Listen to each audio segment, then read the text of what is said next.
कंजूस सास को मिला सबक। माँ जल्दी चलो, देखो तो सही, आज भाभी ने 2 चम्मच की जगह 3 चम्मच तेल डाला है। क्या सच में? उसकी इतनी हिम्मत हुई कैसे? मैं सच कह रही हूँ माँ, मैंने इन्हीं दोनों अपनी आंखों से देखा है। अगर तू सच कह रही है ना बेटी, तू रुक जा, उसको अभी सबक सिखाती हूँ। तभी ललिता और रानी रसोई में जाकर देखती हैं कि बहू पिंकी अपने काम में लगी हुई है। क्या हुआ माँ जी, आप ऐसे क्यों देख रही है? मुझे अभी रानी ने बताया, आज तुमने पूरे 3 चम्मच तेल डाला है। बल्कि मैंने तुम्हें कितनी बार समझाया है, लेकिन कोई भी बात तुम्हारे दिमाग में क्यों नहीं घुसती है? माँ जी वो क्या? माँ जी क्या लगा रखा है?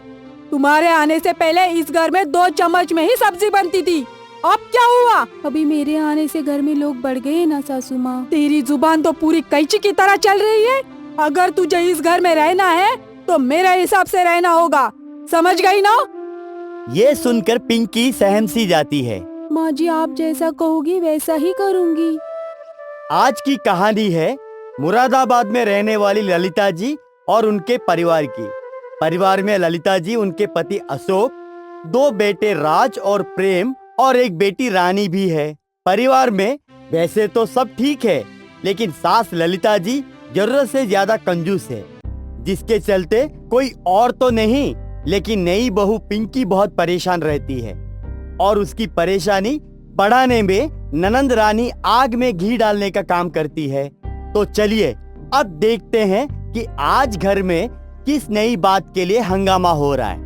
बहू, ओ बहू, कहाँ पे मर गई रे करमजली तू? जी मम्मी जी, क्या हुआ? मैं यहीं पे रसोई में हूँ, कोई बात है क्या? बहू तुम यहाँ पे रसोई में हो तो रूम में लाइट क्यों जला कर रखी है?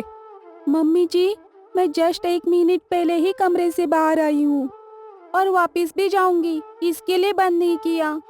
अरे बिजली का बिल क्या तुम्हारा बाप भरता है, इसके लिए तुमने चालू रखा? आज पूरा दिन तुम बिना पंखे के ही घर में रहोगी। ये सुनकर पिंकी उदास हो जाती है और जोर जोर से रोने लगती है। ए लड़की, ये सब नाटक करने की यहाँ पे जरूरत नहीं है, समझी ना? और ये सब बातें तुमने राज को बताया तो तुम्हारी खैर नहीं। पिंकी, जो कि एक गरीब परिवार की बेटी थी, अपनी सास के मुंह से कुछ भी ऐसा सुनकर सहम जाती थी, क्योंकि उसके मन में डर था कि कोई भी बात उसके घर तक नहीं पहुंचनी चाहिए। पिंकी बेचारी पूरे दिन अपने कमरे में बिना लाइट और पंखे के ही बैठी रहती है और गर्मी से उसका हाल बेहाल हो जाता है। शाम को सब डाइनिंग पर खाना खाने के लिए इकट्ठे होते हैं। तभी राज पिंकी की हालत को देखकर पूछता है, क्या हुआ पिंकी, तुम आज कुछ ठीक सी नहीं लग रही हो और कुछ परेशान भी लग रही हो। नहीं जी, ऐसी कोई बात नहीं है, मैं तो एकदम ठीक हूँ, मुझे कुछ भी नहीं हुआ है। तू भी तो बड़े अजीब सवाल कर रहा है राज, उसे क्या होगा? अच्छे खासे घर में तो रह रही है, खा रही है, पी रही है, और क्या चाहिए उसे? ऐसा खाना पीना उसके घर में कहाँ पे देखा होगा उसने? क्यों, सही कहा ना बहू पिंकी? जी मम्मी जी, बिल्कुल सही कहा आपने। ललिता ऐसे ही समय समय पर पिंकी को इस बात का एहसास कराया करती थी कि वो एक गरीब परिवार से है, जिससे पिंकी को दुख तो बहुत होता है, लेकिन वो चाहकर भी कुछ नहीं कहती थी। मुझे पता है सासू माँ मेरी गरीबी के ऊपर मेरे माँ बाप को ताने देती है, मैं क्या करूँ? मैं एक गरीब माँ बाप की बेटी हूँ ना, तो उसमें मेरी क्या गलती है? इतना कहकर पिंकी जोर जोर से रोने लगती है। तभी वहाँ राज आता है और पिंकी को ऐसे रोते देख परेशान हो जाता है। अरे पिंकी, क्या हुआ? तुम इतनी जोर जोर से क्यों रो रही हो? मुझे बताओ, मुझसे कोई गलती हुई है क्या? नहीं राज जी, आप बहुत अच्छे हैं। मेरी तो खुशकिस्मती है कि आप मेरे पति है। भले आपसे कोई गलती हो सकती है क्या? तो फिर बताओ तो, आखिर ऐसा क्या हुआ जो तुम इतनी जोर जोर से रो रही हो?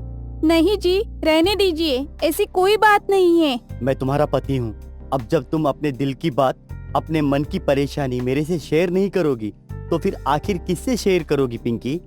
वैसे भी आज खाना परोसते समय ही मुझे तुम्हारी शक्ल देखकर लग रहा था कि कोई तो बात है जिसने तुम्हें परेशान कर रखा है। राज जी, अभी आप इतना पूछ ही रहे तो मैं बता देती हूँ। मम्मी जी हमेशा गरीबी के ऊपर मुझे ताने देती रहती है, ये बात मुझे बिल्कुल भी पसंद नहीं आती है। हाँ पिंकी, तुम मेरी जीवन साथी हो और माँ का हर बार ऐसा कहना मुझे भी अच्छा नहीं लगता है, लेकिन मैं अभी चाहकर भी कुछ नहीं कर सकता हूँ। अगर मैं उन्हें कुछ भी कहूँगा तो। नहीं नहीं जी, आप बिल्कुल भी माँ जी से कुछ भी ना कहिए। वो मुझे माँ की जैसी है। वो जो कहती है कि ये सामान इतना ही यूज करना चाहिए, इसमें इतना ही तेल डालना चाहिए, वो मुझे समझ में नहीं आता है। मैं अपनी तरफ से बहुत कोशिश करती हूँ, लेकिन माँ जी को नहीं समझ में आता है, तो मैं क्या करूँ? हाँ पिंकी, मैं अच्छी तरह से अपनी माँ की इस आदत से परिचित हूँ।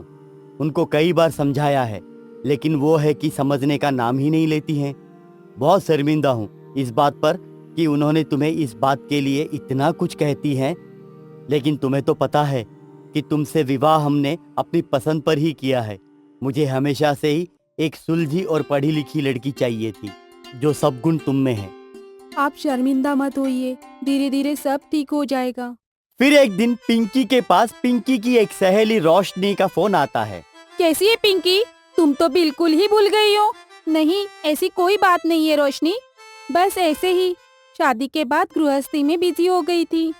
तुम तो ऐसे कह रही हो कि जैसे तुम्हारी शादी कोई अनोखी शादी है और किसी ने शादी ही नहीं की है। मैं भी तो गृहस्थी वाली हूँ ना, लेकिन तुम तो पैसों वालों के घर पे जाकर गरीब दोस्तों को भूल ही गई हो। ऐसी बात नहीं है रोशनी, तुम तो मेरी बहुत अच्छी दोस्त हो ना, तुम्हें कैसे भूल सकती हूँ।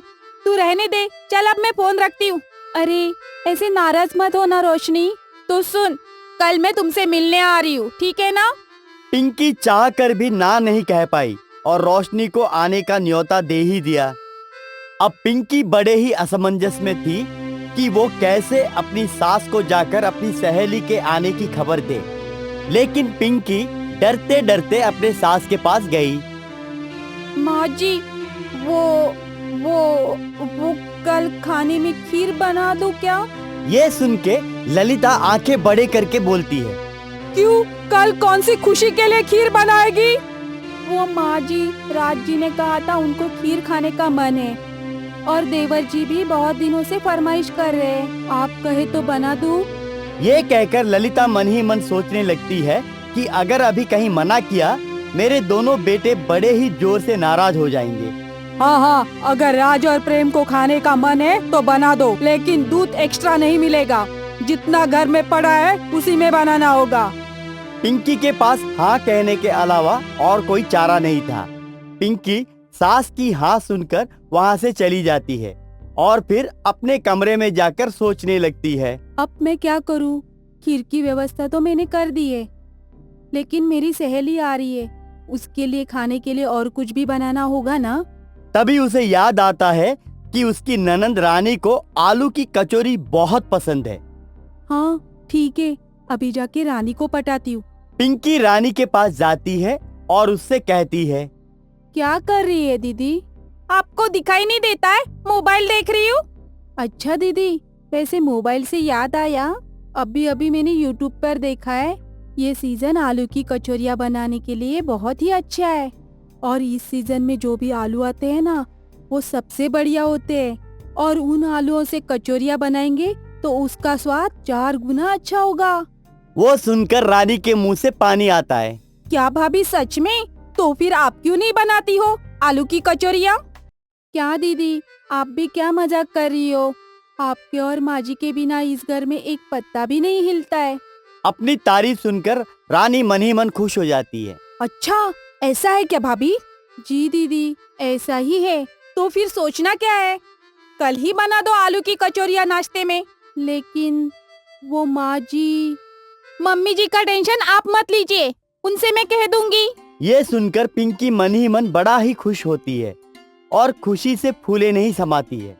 वाह पिंकी, आज तो तेरा आइडिया काम कर गया। अब पिंकी आलू की कचौरी और खीर बनाने में लग जाती है। तभी ललिता जी रसोई में आती हैं। अरे बहू, पूरे घर में तेल की खुशबू ही आ रही है। आज तुम ऐसा क्या बना रही हो? वो माँ जी, आलू की कचौरियाँ बना रही हूँ मैं। ये सुनकर ललिता जी गुस्से से आग बबूला हो जाती है। क्यों रे, तेरी इतनी हिम्मत?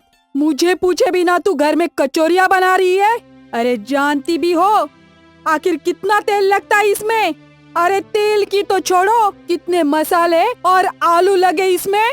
ये सुनकर पिंकी डरकर सहम जाती है। वो माँ जी। क्या माँ जी क्या लगा रखा है? मैंने तो सिर्फ खीर बनाने के लिए कहा था, तो फिर ये कचौरी कहाँ से आ गई? तभी ललिता और पिंकी की आवाज सुनकर रानी भी वहाँ आ जाती है। अरे आज क्या गड़बड़ कर दी भाभी ने, जो मम्मी इतनी जोर जोर से चिल्ला रही है? अरे आज क्यों कचौरी बना रही हो, वो भी मेरे परमिशन के बिना? अरे माँ, भाभी को तो ये मैंने बनाने के लिए कहा था। क्या तूने कहा था? तो ये पिंकी बोल क्यों नहीं रही है? वो माँ जी, आपने मुझे बोलने का मौका ही नहीं दिया और मैं बहुत डर गई थी। ये सुनकर रानी और ललिता जोर जोर से हंसने लगते हैं। हाँ ठीक है, तुम इसी तरह से डर के रहो जिससे वो खिला सके। तभी शाम को ठीक 4 बजे दरवाजे की घंटी बजती है और पिंकी जाकर दरवाजा खोलती है। सामने रोशनी खड़ी थी। वाह पिंकी, तुम्हारी तो किस्मत बहुत अच्छी है। इतना बड़ा घर है और सुंदर भी है। सच में तुम्हारी तो किस्मत ही चमक गई यार। अभी सभी बातें यहीं पे करोगी या अंदर भी आओगी? पिंकी रोशनी को बिठाकर उसके लिए रसोई से पानी लेने चली जाती है। लो रोशनी, पानी पी लो। अरे पानी ही पिलाओगी या चाय नाश्ता भी पूछोगी?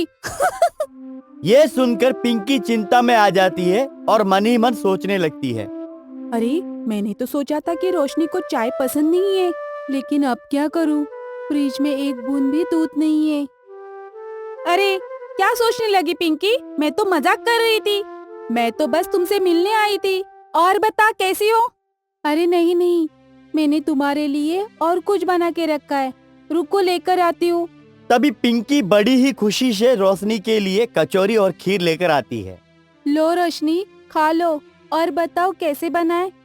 वाह, बहुत ही स्वादिष्ट बनाए। पिंकी, तू जो खाना बनाती है उसमें स्वाद ही स्वाद है। तभी ललिता वहाँ आ जाती है और उसकी सहेली को खीर खाते हुए देखकर गुस्से से लाल हो जाती है और मन ही मन सोचती है, अच्छा आज बहू की इतनी हिम्मत हो गई है कि मुझे पूछे बिना अपनी सहेली को हमारे घर पे बुला दी और खीर और कचौरी भी खिला रही है। रुको, इसको ऐसा सबक सिखाती हूँ, फिर कभी किसी को हमारे घर पे नहीं बुलाएगी। ललिता रसोई में जाकर देखती है कि खीर और कचौरी खत्म हो चुकी है। अब भी चकाती इसको असली मजा।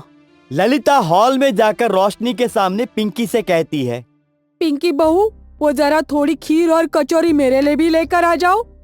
ये सुनकर पिंकी डर के मारे हैरान हो जाती है। वो चुप हो जाती है और कुछ भी नहीं जवाब देती है। बहू, ऐसे सांप सूंघने की तरह क्यों चुपचाप खड़ी हो? मैंने कहा ना, जाकर मेरे लिए खीर और कचौरी लेकर आओ, जाओ। मम्मी जी, वो खीर और कचौरी खत्म हो गई है। खत्म हो गई का मतलब? तेरे पास यहाँ पर बाहर वालों को खिलाने के लिए खीर और कचौरियाँ है और सास ने मांगा तो खीर और कचौरी खत्म हो गई बोल रही हो? ये सुनकर रोशनी को बड़ी ही तेज गुस्सा आता है और वो वहाँ से उठकर चलने लगती है। पिंकी को ये देखकर रोना आ जाता है। वो रोशनी को रोकने की कोशिश करती है। रोशनी, रुक जाना। रुक जाऊं? अरे तुमने मुझे अपने घर पे बेइज्जती करवाने के लिए बुलाया है? अगर तुम्हारी सास का यही नेचर था तो तुमने मुझे अपने घर पे क्यों बुलाया है? और मुझे खीर और कचौरी खिलाने की जरूरत ही क्या थी? अरे इतनी बेइज्जती आज तक किसी ने भी नहीं की। अरे ये क्या खाक पैसे वाले लोग हो? तुम लोगों को खुद की इज्जत नहीं है?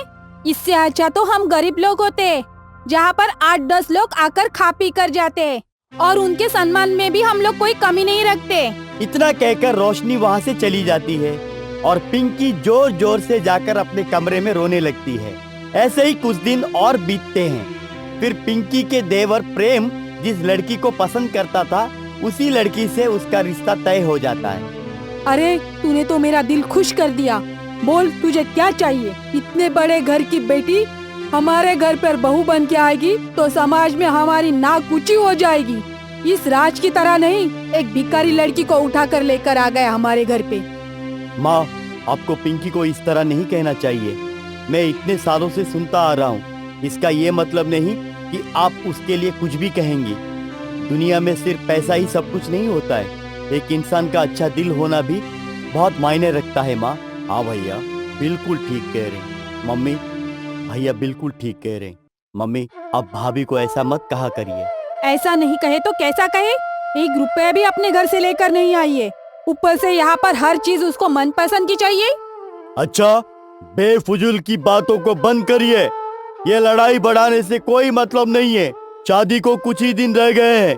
नई बहू हमारे घर में आने वाली है। इस घर का माहौल थोड़ा। देखते ही देखते नई बहू के रूप में निशी घर में आ जाती है और फिर निशी की पहली रसोई में ही वो अपनी सास से पूछती है, मम्मी जी, मैं पहली रसोई में क्या बनाऊं? हलवा, खीर, मालपुए, आप लोगों को क्या पसंद है बोलिए। ये सुनकर ललिता टेंशन में आ जाती है और सोचने लगती है, अरे, इसको कहीं हलवा और पूरी बनाने के लिए कहा तो बहुत सारा चीनी, घी और मावा चाहिए होगा, तो मैं इसको क्या बनाने के लिए कहूँ? तभी ललिता ये सब सोच ही रही होती है और रानी उसके पास आती है। क्या हुआ माँ, क्या सोच रही हो?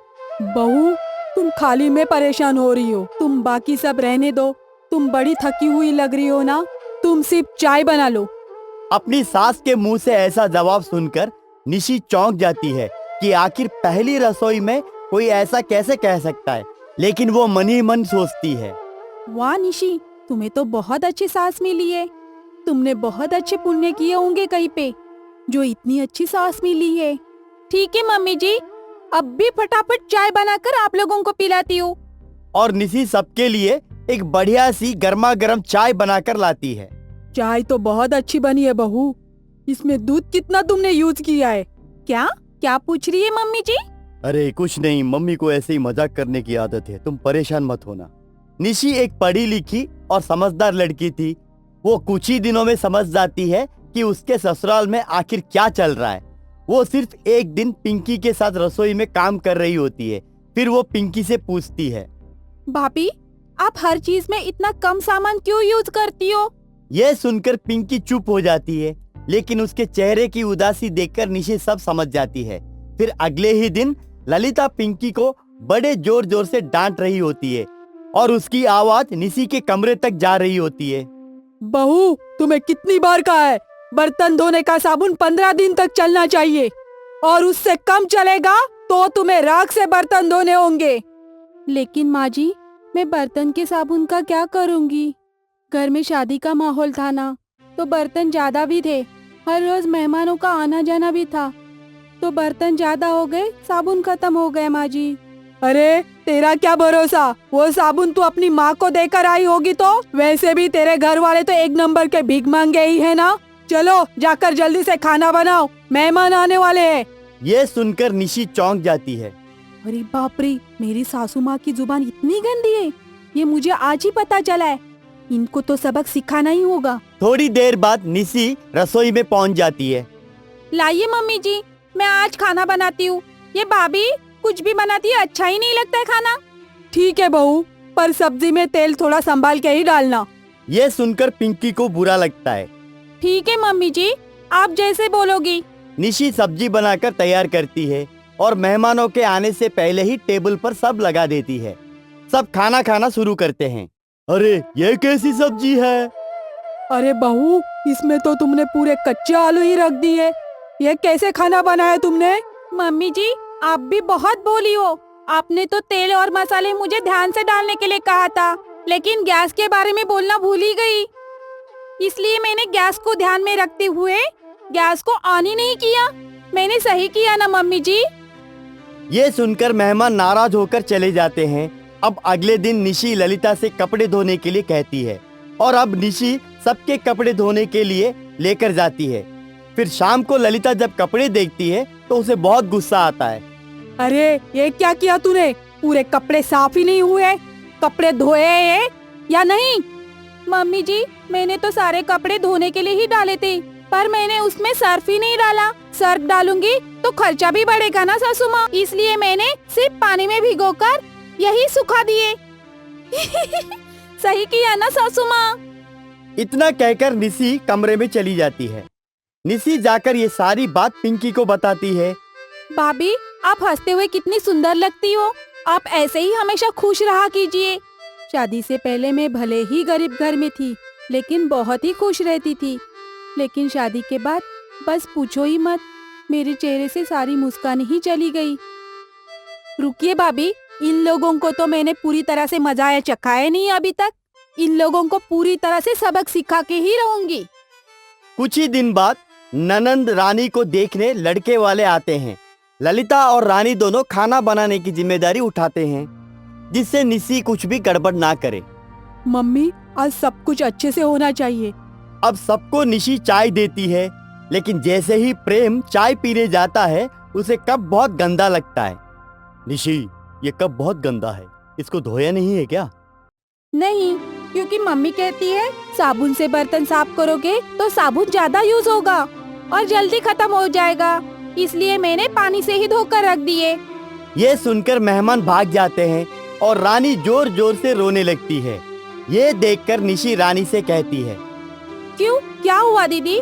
इसमें रोने जैसी क्या बात है? आप इतना क्यों रो रही हो? बहू, मुझे समझ में नहीं आ रहा है, तुमने सबके सामने हमारी इतनी बेइज्जती क्यों की? हमारी पूरी तरह से बेइज्जती करवा दी तुमने। अच्छा मम्मी जी, आपकी नाक कट गई, लेकिन आज तक आप मेरी जेठानी की इतनी बेइज्जती कर रही थी, उसका क्या? ये सुनकर ललिता को अपनी भूल का एहसास होता है और वो पिंकी से सबके सामने माफी मांगती है और कभी भी आगे ऐसा ना करने की कसम खाती है। कहानी पसंद आई तो वीडियो को लाइक कीजिएगा, शेयर कीजिएगा और कमेंट कीजिएगा और ऐसी ही कहानियों के लिए हमारे चैनल को सब्सक्राइब कीजिएगा।